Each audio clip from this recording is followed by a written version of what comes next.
We have been traversing the capital in various areas, including major roads leading to the central business district.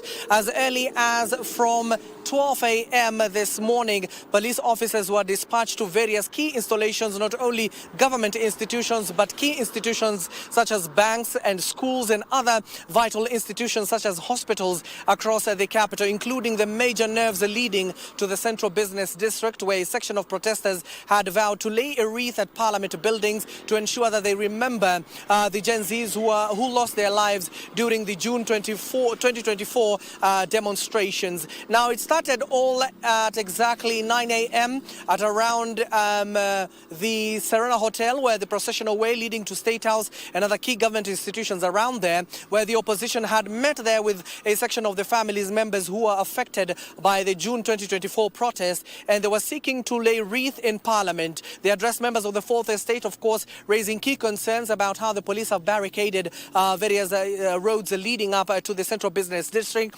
complaining about how it has denied many people to continue with their day-to-day operations within the central business district. After that, they had decided to walk, or rather march, all the way to Parliament buildings. Of course, they had to use the Nyayo roundabout to reach their destination. Now, when they reached the Nyayo roundabout, police officers were forced to intervene. And right now, O'Brien, we can confirm to you that today police officers have used other tactics, including deploying vehicles which have sounds that they were emitting. And those sounds, even us as members of the press, we can tell you they were not comfortable sounds that were coming out from those vehicles, armored to the teeth, of course, to ensure that the protesters do not reach those key installations. But at the end of the day, through the regional commander, that is Isa Mohamud, told the officers to allow them to lay their flowers and go. That is what happened. They had to lay the wreath there close to Parliament building. When they concluded, the United Opposition leaders, including Kalonzo Musyoka, Eugene Wamalwa,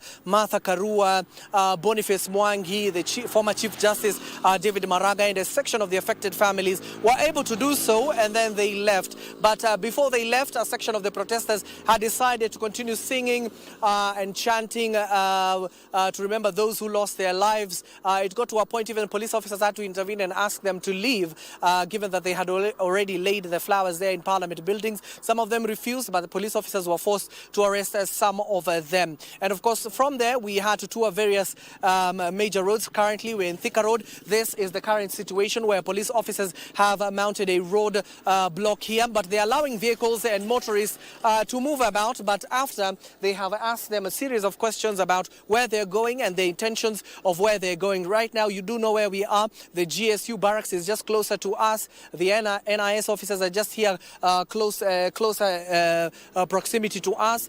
They're asking a series of questions to these motorists, but we have seen other motorists even deciding to jump some of these roadblocks, as opposed to the directions of the police officers. Even earlier on, when the regional commander was addressing members of the Fourth Estate, he just asked the people to comply with the police officers so that they can reach their destinations. This is the current situation in Thika Road.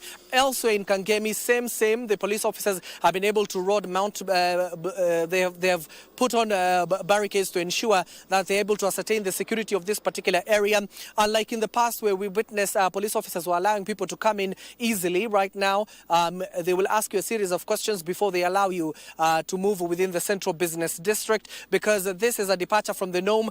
Right now, given that it is exactly even past 1 p.m., you will see a lot of vehicles on this Thika Road, given that it is a rush hour right now, but fewer vehicles, fewer motorbikes, fewer people on the streets, because majority of the Kenyans, a number of them within the central business district to operate normally on a day-to-day operations, have decided to stay back home, which the opposition are saying it is also a form of protest. We're still continuing to move around these major roads, including we want to head over to Mombasa Road and see the situation there. But from my end, that is all we had for you.